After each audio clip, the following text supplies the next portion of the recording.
I'm Aki Roberge, an astronomer at NASA's Goddard Space Flight Center. I've been studying a young nearby planetary system around the bright star Beta Pictoris. Located 63 light-years away and only about 20 million years old, the star is surrounded by a vast disk of gas, dust, and comet-like bodies that we view edgewise. We know of one planet in there too. It's a giant planet tracking along an orbit nearly as large as Saturn's. I'm part of a team studying Beta Pic's disk using the ALMA observatory in Chile. We've found something odd.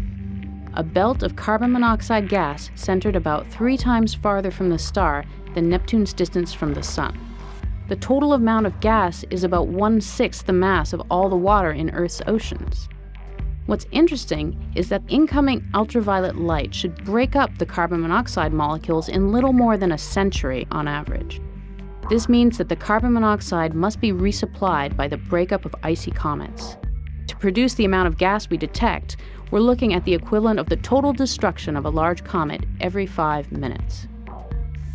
From our data, we can tell that much of the carbon monoxide is in 1 or 2 massive clumps, which was very surprising. Because we're viewing the disk edge-on, we can't be sure if it's 1 or 2. Regardless, the comet supplying the gas must also be concentrated into clumps. How could this happen? If there is 1 clump, we think we're seeing the aftermath of a collision between 2 icy planets about the mass of Mars. Such a collision would have occurred about 500,000 years ago, releasing large quantities of gas and small comet-like fragments. The second, and we think more likely scenario, is that the carbon monoxide exists in 2 clumps and is continually replenished by collisions in huge comet swarms. We believe the comets are shepherded together by an as-yet undetected second planet, whose gravity confines the comets into a small region so they frequently collide.